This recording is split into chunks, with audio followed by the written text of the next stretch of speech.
भी नजर आ रहा है। कांग्रेस आईएनसी पार्टी जो है मेजोरिटी में आ गई है लगभग, और परिणाम में कोई ज़्यादा परिवर्तन नहीं होना। बीजेपी पार्टी 28 सीटों पे आगे चल रही है, तो एक दो सीट का ऊपर नीचे हो सकता है, लेकिन दोनों ही राज्य की लगभग पिक्चर जो क्लियर हो गई है।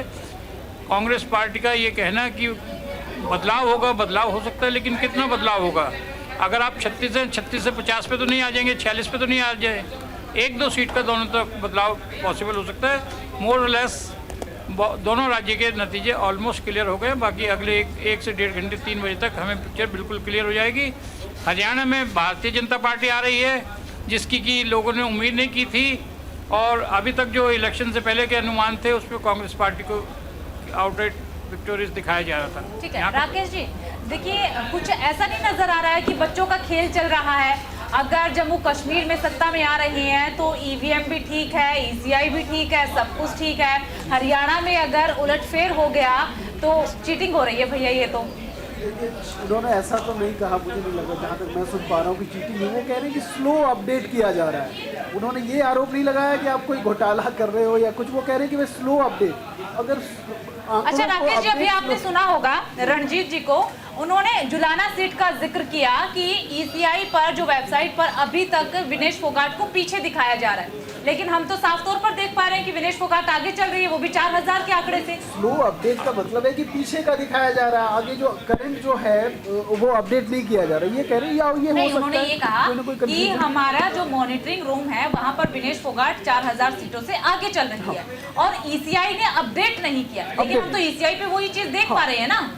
हाँ, अगर आप ऐसा भी हो सकता है, शायद उनका इंटरनेट स्लो चल रहा है। हाँ, उनका कोई कंफ्यूजन होगा। चलिए खैर, वो देखिए, मुझे कहीं ना कहीं लग रहा है कि हरियाणा में वो ओवर कॉन्फिडेंस थे। अगर इस तरह के माहौल में भी अगर आप अपनी सीटें नहीं बढ़ा पाए तो फिर तो ये उनको खुद को ही ब्लेम करना पड़ेगा कांग्रेस को, क्योंकि ये जो पूरा माहौल था, इवन बीजेपी के नेता कॉन्फिडेंट नहीं थे, उनके कार्यकर्ता नहीं थे। एग्जिट पोल आपका पता नहीं कैसे था, सारा कुछ। और तो ये पीछे रहे, क्या कारण समझ में आ रहा है? अगर ये देख रहे हैं जैसा कि अगर ये पीछे रही हैं तो क्या कारण समझ में आ रहा है? मुझे ये लग रहा है कि कहीं ना कहीं देखिए ऑप्शन की कमी थी वहाँ। तो वो या तो भाजपा या कांग्रेस, लोग तो असंतुष्ट थे। आप वोटिंग परसेंटेज देखिए, वोटिंग परसेंटेज कम हुआ। वोटिंग परसेंटेज का कम होना ये भी एक कारण है कि लोग कहीं ना कहीं एक निराशा थी, लोग नहीं गए वोट करने। नहीं तो अगर कभी कभी जब बदलाव की लहर होती है तो वोटिंग परसेंटेज बढ़ता है ना, लोग बढ़ चढ़कर उसमें भाग लेते हैं जाके कि भाई नहीं हमें बदलना है। तो ये ट्रेंड कहीं ना कहीं एग्जिट पोल वाले भी मिस कर गए कि ये जो वोटिंग परसेंटेज का कम होना थोड़ा भी, इसको उन्होंने नहीं लिया कंसिडरेशन में। और जो मुझे लग रहा है कि कहीं ना कहीं लोग जो निराश हैं, उनके पास ऑप्शन नहीं है, या तो भाजपा कांग्रेस इतना पहले से इन्होंने अपने आप को डिक्लेयर कर दिया था, इतना ओवर कॉन्फिडेंस थे, मुख्यमंत्री पे बात चल रही थी। अच्छा, वोटिंग के टाइम ये भी कहा जा रहा था कि अगर वोटिंग परसेंट ज्यादा आता है तो कहीं ना कहीं जनता बदलाव चाहती है, और अगर वोटिंग परसेंट कम है तो कहीं ना कहीं सरकार वैसी ही रहेगी, स्थितियां वैसी ही रहेंगी। जी जी जी बिल्कुल। और आप देखेंगे कि भी भाजपा की तो जीत पिछली सरकार में तो वो बहुमत में थे ही नहीं, 40 सीटें थी उनके पास, है ना। और आज अगर ये है तो उनके लिए तो बहुत अच्छी बात है। और ये कहीं ना कहीं कांग्रेस को खुद को ब्लेम करना पड़ेगा कि वो अपने धरातल की चीज़ें छोड़ के चीफ मिनिस्टर पर चले गए। उन्होंने सोच लिया, अपने आप को जीता हुआ मान लिया कि भाई ये शैलजा जी बनेंगी, भूपेंद्र हुड्डा बनेगा, और ये सारा कंफ्यूजन करके वो ग्राउंड रियलिटी से कहीं ना कहीं वो भाग लिए। और इसके कारण मुझे लग रहा है कि अगर ये नतीजा होल्ड करता है तो ये उनको खुद को ब्लेम करना। मैं समझता हूँ कि हरियाणा में जो कांग्रेस की स्थिति है उसमें परिवारवाद भी एक बहुत मुख्य कारण है।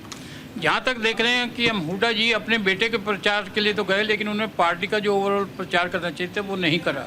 तो राजनीति में परिवारवाद भी बड़ा घातक सिद्ध हुआ हरियाणा के लिए, जिसके लिए उम्मीद करके चल रहे थे कि अब की बार कांग्रेस की सरकार अपने बेटे के लिए प्रचार, केवल अपने बेटे के लिए निकले। अगर वो प्रचार पार्टी के लिए करते तो शायद परिणाम बदल सकते थे, लेकिन अगर व्यक्ति विशेष अपने बेटे के लिए कर रहा है, पार्टी के लिए नहीं कर रहा है, तो वो ये दिखाता है कि वो कितना फोकस्ड है अपनी फैमिली के लिए ऊपर, ना कि राज्य के ऊपर और ना पार्टी के लिए। पार्टी उसके लिए अहमियत नहीं रखती, राज्य नहीं रखता, केवल अपना परिवार।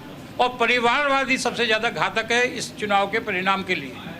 रंजीत जी, आप कितना इत्तेफाक रखते हैं इस बात से कि कहीं ना कहीं ये जो सीएम पद की रेस थी और ये जो आपस में अपना अपना प्रचार हो रहा था, ये कहीं ना कहीं नुकसान दिया है इसने इन चुनावों में? नहीं देखिए, अगर सीएम पद की रेस को देखें तो अनिल विज तो इनके लगातार कहते रहे कि मैं मुख्यमंत्री पद का उम्मीदवार हूं। तो अगर कहीं पर उस तरह की स्थिति थी तो वो तो भाजपा में थी, यहाँ तो सब मिलकर चुनाव लड़ रहे थे। और अभी परिवारवाद की बात ये कर रहे थे तो इनको कांग्रेस का परिवार तो दिखता है, लेकिन श्रुति चौधरी कौन है, भव्य बिश्नोई भूपेंद्र कौन हुड्डा ने ये बात कही नहीं कि ना मैं टायर्ड हूं ना मेरे टायर्ड रही है, वो इनको नहीं दिखेगा। कुमारी सैलजा सामने नहीं आई है सीएम पद के लिए, भूपेंद्र सिंह हुड्डा सामने मैं यही नहीं कह रहा आए। हूं, जी यही तो दोहरा रवैया है कि इनको कांग्रेस का परिवार तो दिखेगा, लेकिन भारतीय जनता पार्टी जो पूरा का पूरा परिवारवाद का पोषक बन चुकी है वो ये नहीं देख पाते हैं। मैं केवल सिर्फ ये कह रहा हूँ कि अगर हुड्डा जी अपने बेटे के अलावा पार्टी का प्रचार करते तो पार्टी के लिए बहुत अच्छा रहता है। क्यों इतना उन्होंने केवल बेटे का प्रचार किया लेकिन पार्टी के लिए इतना नहीं करा? मेरा अभिप्राय केवल ये है। नहीं सर, हुड्डा साहब यही काम रणजीत सुरजेवाला ने करा है। और ये तो अगर आप व्यक्ति विशेष अपने परिवार के लिए कर रहे हैं तो पार्टी के लिए आप क्या सोच रहे हैं? जनता समझदार है, जनता देख रही है। जो व्यक्ति चुनाव से पहले अपने परिवार से जुड़ा हुआ तो उसको राज्य का और जनता से तो कोई लेना देना नहीं है। ये और जनता उसी का परिणाम दे रही है आपको। ये आरोप आपका अपनी जगह हो सकता है। देखिए, सबने देखा है कि भूपेंद्र हुड्डा साहब ने पूरे राज्य का दौरा किया है, हर जगह चुनाव प्रचार किया है, सुरजेवाला साहब ने किया है, शैलजा जी ने किया है, और सभी नेताओं ने एक साथ किया है। ठीक है, चुनाव में हार जीत हो सकती है, हो सकता है कि परिणाम कभी हमारे अनुकूल आ सकता है, कभी विपरीत हो सकता है। बिल्कुल। चलिए कांग्रेस दफ्तर की स्थिति देख लेते हैं। हमारी सहयोगी पूजा मोहन पांडे ने कांग्रेस दफ्तर का जायजा लिया है, क्या कुछ उन्होंने देखा, देख लेते हैं। कहते हैं सियासत शय और मात का खेल है और इस बिसात में कौन सा प्यादा किसको काट दे पता नहीं चलता। आज काउंटिंग का दिन है। जम्मू कश्मीर और हरियाणा विधानसभा चुनावों में आज का दिन बेहद खास। सुबह से जब काउंटिंग शुरू हुई उसके बाद कांग्रेस मुख्यालय के बाहर, एक बार तस्वीर में आपको दिखाऊंगी, यही वो जगह है जहां पर ढोल नगाड़ों की थाप सुनाई दे रही थी, लेकिन फिलहाल सन्नाटा पसरा हुआ है। सन्नाटा सिर्फ इसलिए क्योंकि आप समझ सकते हैं कि आंकड़ों में जो रुकावट है उस रुकावट से घबराहट कार्यकर्ताओं के मन में बनी हुई है कि कहीं सियासत का खेल पलट तो नहीं जाएगा। एग्जिट पोल अगर एग्जैक्ट पोल साबित नहीं हुए तो क्या होगा। इन्हीं तमाम कयासों के बीच तमाम कार्यकर्ता अपने चेहरे पर कुछ मायूसी, कुछ घबराहट लिए हुए कांग्रेस मुख्यालय में मौजूद है। सर, आंकड़े जिस तरीके से बदल रहे हैं, तब्दील होते नजर आ रहे हैं, क्या लग रहा है? नहीं, definitely it will going to be some change in half an hour और 1 आवर टाइम। 100% कांग्रेस जीतेंगी।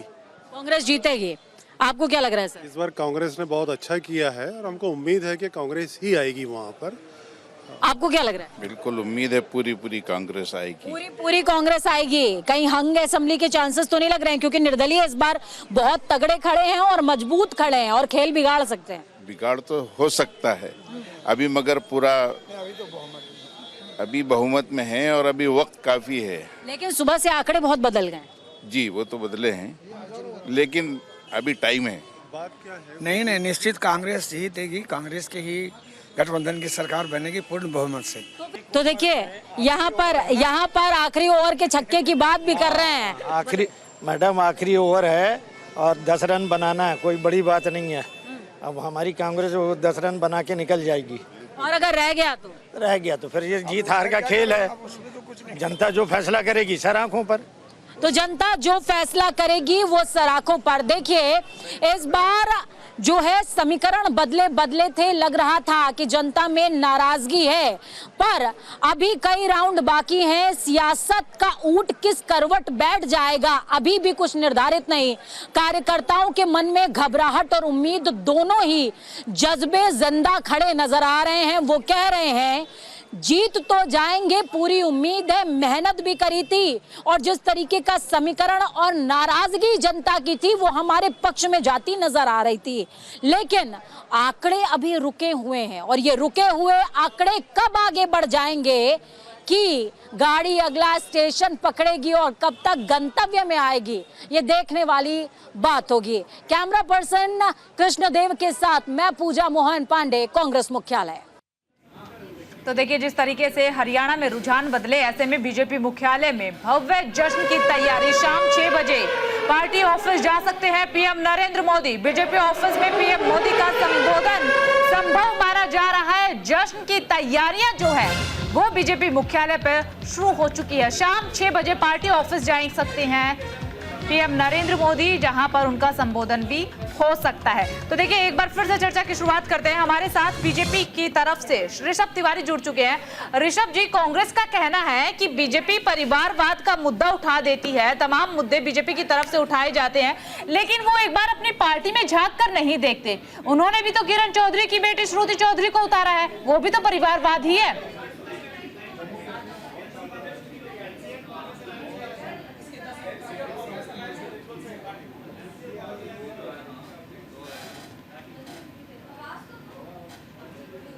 ऋषभ जी, आवाज मिल पा रही है?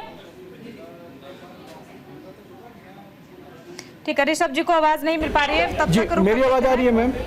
ठीक है, मेरी मैम बिल्कुल ऋषभ जी आपकी आवाज आ रही है। जी ऋषभ जी आपकी आवाज आ रही है, सुन पा रहे हैं, आपको बात रखिए। मेरी तो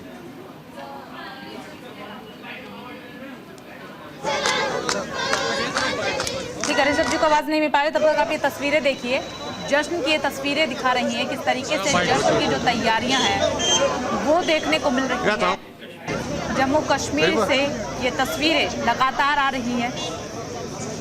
एनसी और कांग्रेस के तमाम कार्यकर्ता यहाँ पर जश्न मनाते हुए इरशाद रसूल। बताइए क्या सेलिब्रेट कर रहे हैं आज? हम आज अपनी विक्ट्री सेलिब्रेट कर रहे हैं, क्योंकि 10 सालों बाद आज हमें मौका मिला है। पिछले 10 सालों में आपको पता होगा कश्मीर कितना पीछे चला गया, न कि आगे आ गया। आज हम इसलिए सेलिब्रेट करें कि आज हमारी अपनी गवर्नमेंट बन रही है और हमारे सारे मुद्दे जो भी काम हो गए वो अब मसले मसाइल हल हो जाएंगे। क्योंकि पिछले 10 साल से हमने कश्मीरियों ने, हर एक कश्मीरी वो चाहे जम्मू से हो या कश्मीर से, उसे खाली सितम देखा है और कुछ नहीं देखा है। इंशाल्लाह रहमान अब की बार हमारी सरकार आएगी, इंशाल्लाह रहमान सारे मसले अब हल हो जाएंगे। इंशाल्लाह रहमान बना पाएगी और बहुत बड़े बहुमत से बना पाएगी। हम तो देखिए तमाम प्रतिक्रियाएं भी लगातार आ रही है। इस बीच मुख्यमंत्री मोहन यादव क्या कुछ कह रहे हैं वो भी जान लेते हैं। उसकी सरकार ने जो काम किया, यशस्वी प्रधानमंत्री के कार्य पद्धति का जो असर पड़ा है, और यही कारण है कि हरियाणा तीसरी बार भारतीय जनता पार्टी की सरकार बनने जा रही है। मेरी अपनी ओर से हमारे हरियाणा के सभी भाजपा के नेताओं को, पदाधिकारियों को, माननीय मुख्यमंत्री नायब सिंह सैनी जी, उनके सभी मंत्री और सभी निर्वाचित जनप्रतिनिधियों को मैं बधाई देना जा रहा हूं जो निर्वाचन की तरफ बढ़ रहे हैं। मैं जैसे मैंने स्वयं ने दौरा भी किया और मैं उस समय निश्चित रूप से जो बोला था कि ये असली में चुनाव कांग्रेस का नहीं था, ये राहुल गांधी के फेल होने का चुनाव था। राहुल गांधी 1 बार 2 बार 3 बार जिस प्रकार से वो अपनी कार्यपद्धति लेके चलते हैं, उसके बलबूते पर जनता उसको बहुत अच्छे से जानती है। और भारतीय जनता पार्टी ने विकास के एजेंडे को आगे बढ़ाया है, किसी के बारे में हल्का बोलना नहीं, अपने काम को लेके आगे चलना। माननीय मनोहर लाल जी खट्टर ने भी यही लाइन रखी थी, नायब सिंह सैनी जी ने भी रखी है, और यही लाइन यशस्वी प्रधानमंत्री के नेतृत्व में हमने सबने डिजाइन की है कि हम सब मिलकर विकास की बात करते हैं और विकास की बात जनता पसंद करती है। इसीलिए भारतीय जनता पार्टी में एक बार फिर कमल खिलने जा रहा है। तो देखिए मोहन यादव को आपने सुना। लगातार न्यूज इंडिया सुबह से ही 6 बजे से ही आपको बता रहा है कि किस तरीके से रुझान, जो शुरुआती रुझान आए, फिर बड़ा फेरबदल हुआ और अब हरियाणा में बड़ा खेल होता हुआ भी नजर आया है। फिलहाल यहाँ पर वक्त हो चला एक छोटे से ब्रेक का। ब्रेक के उस पार जनता का आदेश यूं ही बरकरार रहेगा। आप सभी का स्वागत है। तो काउंटिंग का दिन है, नतीजे आ जा रहे हैं और सभी इंतजार भी कर रहे हैं। इस बीच तमाम मेहमान हमारे साथ जुड़े हुए हैं। ऋषभ तिवारी जी का रुख कर लेते हैं, बीजेपी के नेता हमारे साथ। ऋषभ जी, प्रधानमंत्री नरेंद्र मोदी संबोधित कर सकते हैं, बीजेपी मुख्यालय जा सकते हैं, तमाम तैयारियां हो रही है जश्न की, यानी जीत सुनिश्चित मान ली है। ऋषभ जी। मैडम आवाज आ रही है? जी आवाज आ रही है, बोलिए सर। मैडम आवाज आ रही है मेरी? जी जी सुन पा रहे हैं आपको। जी सबसे पहले जी पहला एक प्रश्न रह गया था मैम, जो आपने ब्रेक पे जाने से पहले कहा था परिवारवाद को लेकर, मैं उस पर पहले जवाब दे देता हूँ क्योंकि ये प्रश्न अक्सर उठता है और कितनी बार इस पर जवाब दे दिया। लेकिन आपके घर के सदस्य रैंकिंग कर सकते हैं, वो भी फेवरवाद नहीं है, लेकिन आपके घर के सदस्य ही रैंकिंग करके वो परिवारवाद है। अगर इतनी सी बात नहीं समझ पाते हैं तो मुझे लगता है वो कहीं जाकर ट्यूशन ले लें, एक राजनीतिक परिवार समझ पाते हैं तो मुझे लगता है वो कहीं जाके ट्यूशन ले ले, क्लास ले ले। कोई एक राजनीतिक परिवार का सदस्य राजनीति कर सके, इससे दिक्कत नहीं है, लेकिन जन्म होने से पहले पलंग सजा दिया जाए, कालीन बिछा दिया जाए कि जो ललना जन्म ले रहे हैं वही सरताज बनेंगे, वही युवराज बनेंगे, वो परिवारवाद है। अगर इतना सब समझ जाए तो मुझे लगता है उनके पार्टी का भला हो जाएगा। और दूसरी बात, आज एक घमंड भी टूटने का काम हुआ है। वो घमंड टूटा है जिस घमंड में 99 को ये 240 से बड़ा समझते थे, और एक परसेप्शन भी टूटा है जिसके अंदर गुमराह करने का काम इन लोगों ने किया कि पूरा किसान भाजपा विरोधी है, पूरा पहलवान भाजपा नहीं करेगा। तो एक संगठन पूरे किसान को रिप्रेजेंट नहीं करेगा कि हरियाणा की जनता ने प्रभावित किया है और विकास की नीतियों को चुनने वाली सरकार को उन्होंने वापस सत्ता में बैठाया किया है, और विकास की नीतियों को चुनने वाली सरकार को उन्होंने वापस सत्ता में बैठाया है। बिल्कुल। रंजीत जी, क्या माने, एंटी इनकम्बेंसी का जोर नहीं चला हरियाणा में?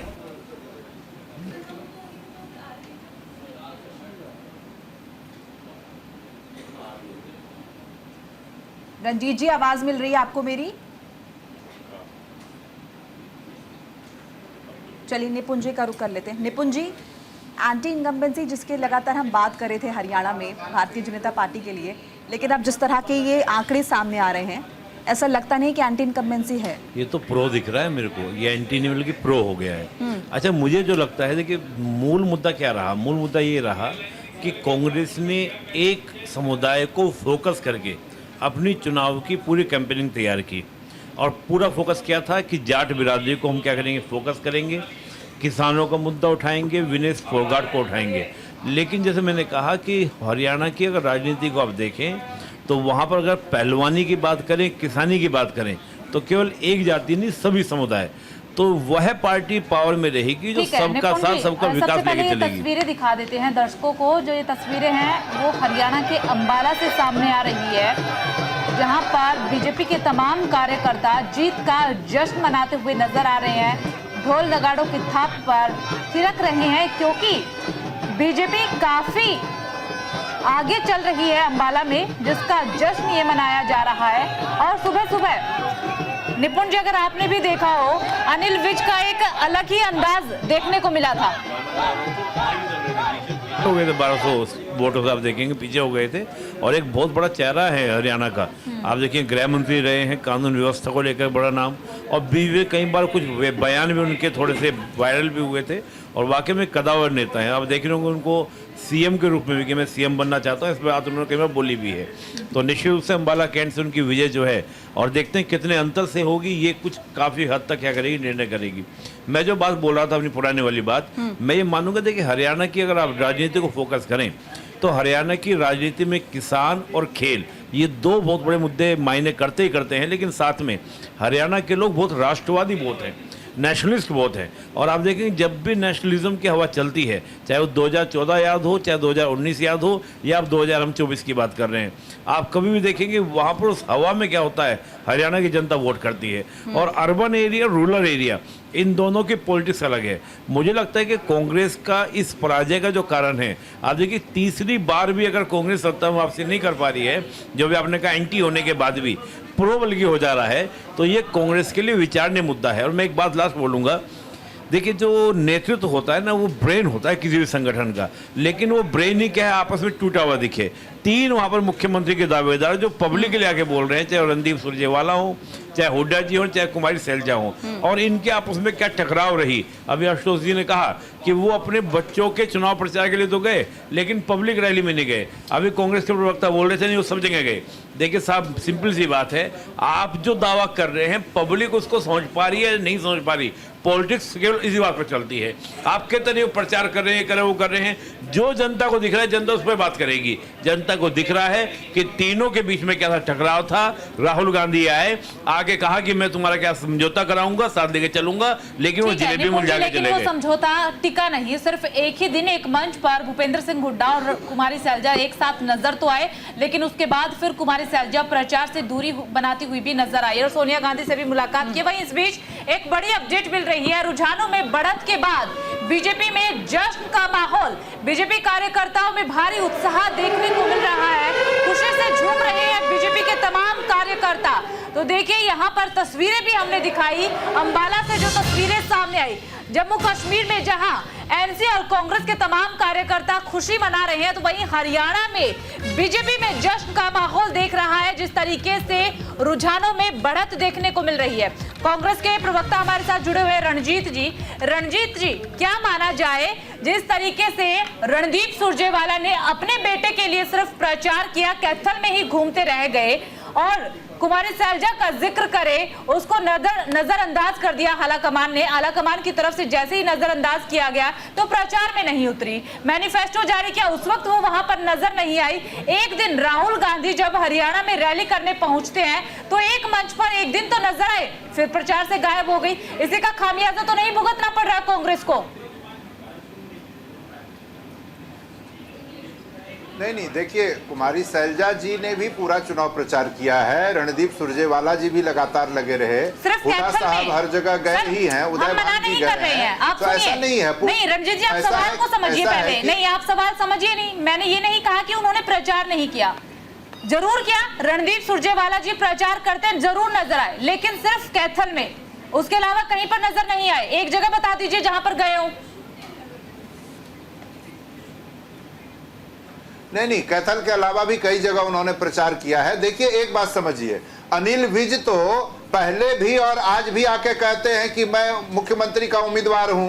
9.5 साल आपने मनोहर लाल खट्टर जी को रखा और उन्होंने चूंकि काम नहीं किया होगा तभी तो उनको बदला अंतिम 6 महीने में, और नायब सिंह सैनी को आप ले आए। तो सवाल तो बीजेपी से बनता है कि भाई अगर वो अच्छा काम कर रहे थे तो आपने बदला क्यों, और अंतिम 6 महीने में आपने क्यों बदला। और मनोहर लाल खट्टर तो और भी कहीं चुनाव प्रचार में नहीं दिखे, उस पर तो कोई सवाल नहीं उठाता है। खट्टर साहब आपको दिखे कहीं? इवन मोदी जी की रैलियों में खट्टर साहब नहीं दिखते हैं, तो इस पर कोई सवाल नहीं उठाता है। वास्तविकता ये है, देखिए कांग्रेस पार्टी पूरी एकजुट होकर लड़ी है और ठीक है, जीत हार परिणाम ऊपर नीचे हो सकता है। सर हम सवाल नहीं उठा रहे, हम तो मंथन कर रहे हैं, यहाँ पर तो बातचीत चल रही है, आप कारण देखे जा रहे हैं। चलिए इस बीच बता दें कि रुझानों में बढ़त के बाद बीजेपी में जश्न का माहौल नजर आ रहा है। और जम्मू कश्मीर के आंकड़े भी आपको बता रहे हैं। जम्मू कश्मीर में नतीजे, सलमान सागर ने जीत हासिल की है, हजरत बल से जीत इन्होंने हासिल की है।